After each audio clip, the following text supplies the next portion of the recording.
Hi everybody, welcome to my channel. This video is an update of a previous video I did in which I bought a Michael Kors pouch wristlet from Macy's and had a thick chain, and when I got home I questioned the material the chain was made out of because it appeared to be a metal. However, the weight was not consistent with what I felt it should be. It felt extremely light. Now, I remember when I was a little girl, young men, young boys would go steady and they would give their girlfriends an ID bracelet. And the girlfriends wore it on their left hand. And they were chunky and you could feel it, and you felt it when you were wearing it. And I always wanted one, and no boy ever gave me one. So I went and bought my own, and I wore it on my right hand, and I really loved it. And it had a band where it would be engraved, and I'm sure if you're my age or in that vicinity, you remember those bracelets. Well, this is what that chain looked very similar to that kind of bracelet, and when I felt the chain, it felt on the pouch, on the Michael Kors pouch, it felt to me like it was light as air. It had no weight. And this is actually what I bought. I took a picture of it because I didn't save it. I brought it back to Macy's and I returned it. And I explained to the customer service people why. This is the chain in question. This is the pouch. It comes in all different colors. It comes in black, gray, it comes in like a vanilla, and this is their darker version of their logo.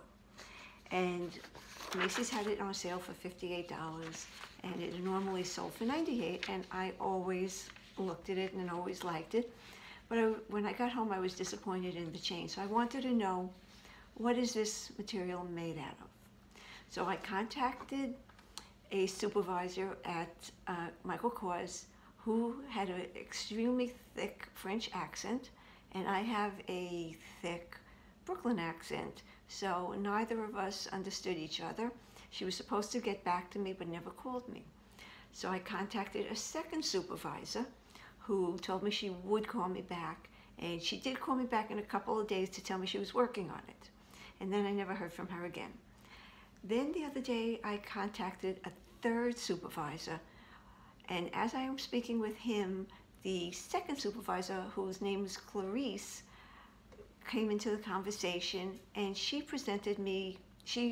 emailed me a letter that she did find out the contents of what this material is that the chain consists of. And this is the letter.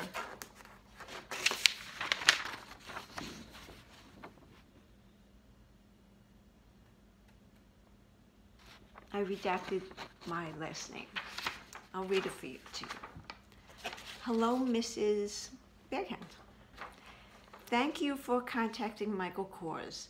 The chain on the wristlet store style number 32F 7GF DW6B is lucite, dipped in plated gold. Polymethyl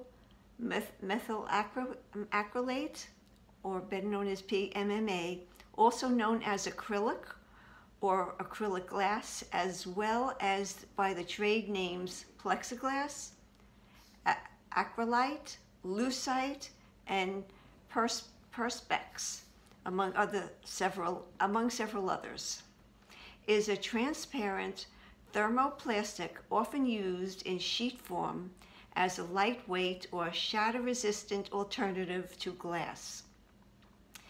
If you have any questions or require additional assistance, simply reply to this email. And her name is Clarice. And I'll show you the picture, the letter again.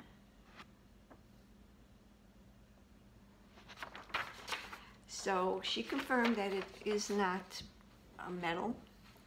And my husband, who has a friend in the jewelry business or semi-precious jewelry business, and also some friends in the bead business, told him, and he told me that this is lucite. It's plasticized metal. No, it's metallized plastic, which is much like an M&M. They have their lucite in the middle, and then they just dip it in a coating, which contains a very small amount of metal. And my husband says it's 1 millimeter or less of this coating.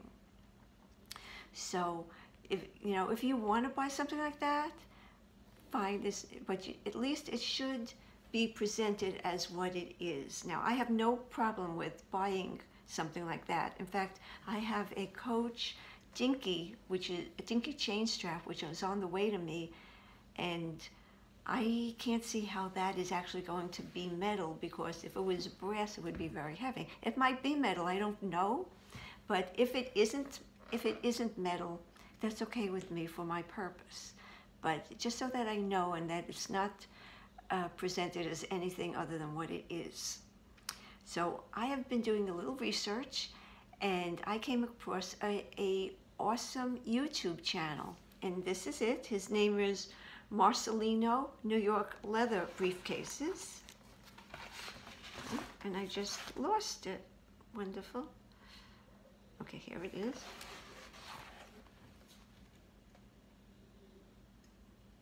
And I watched several of his videos, and he seems very knowledgeable. I don't know him, I never spoke with him, I just watched a few of his videos, and he seems to support what I'm saying, in that these are plastic items. Not only is the chain plastic on a lot of bags, well-known bags, such as Coach, who he thinks Coach is a fabulous company.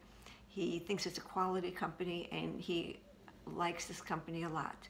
He did bring out some ways they could improve, and one of the ways they could improve is, he said in his video, is to use real chain and not plastic. And he's specifically referring to a bag that's very popular. It is the Parker bag, and he has a video on that.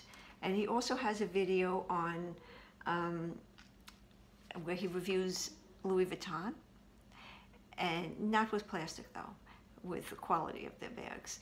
And one of his videos is called Coach Metropolitan Slim Briefcase Review, in which he mentions that it has plastic feet, plastic magnets and snaps, and I can't even read my writing. It's an excellent, this is his videos.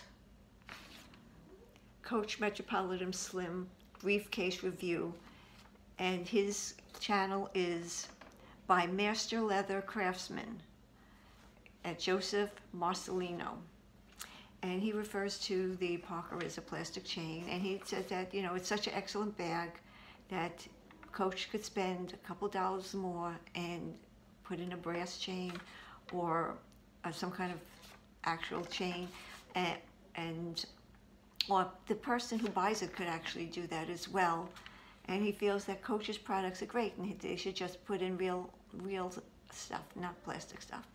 He also feels that there should be no nylon or anything else, other materials other than leather in the bags too.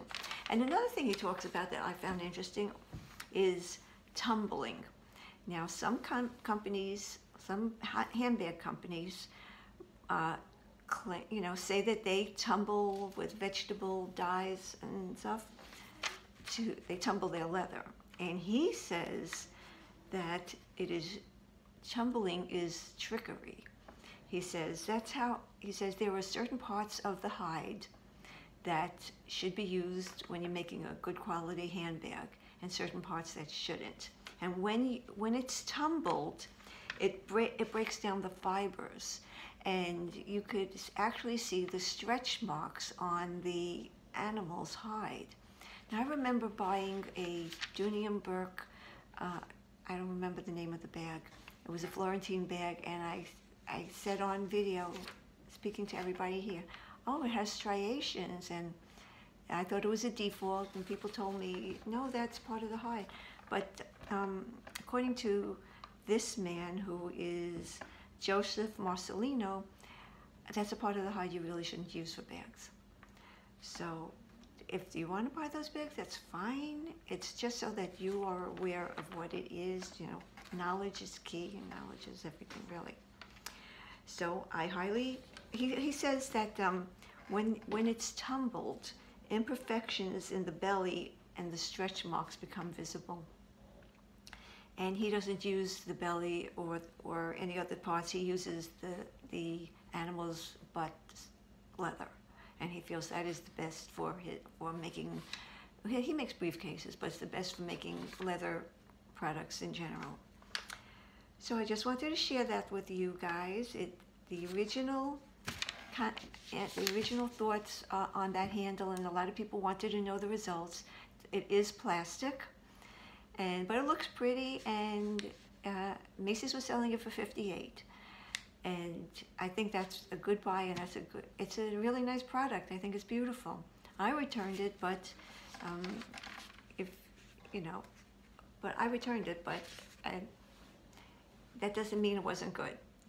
And if you guys want to buy that, if you like that, that's fine. I'm sure I might buy it, and I'm sure I have products that have that I'm not even aware of. But just be aware that some of the D-rings, some of the zippers, some of the chains, some of the parts that that everybody thinks is metal, can be this lucite that is plasticized metal, that is metallized plastic. No, plasticized metal. It's not really metal. It's a very small amount of metal. So thank you. If you guys want to follow him, subscribe to him, I think he's very informative. I think his channel is very interesting. This is his channel. And he doesn't know me at all. So he doesn't know I'm mentioning him. And I think he does a great review on is a particular Louis Vuitton bag worth $2,500, and he explains, and it's called the Louis Vuitton Brittany bag in-depth review. Is it worth $2,500? Well, that's interesting to watch.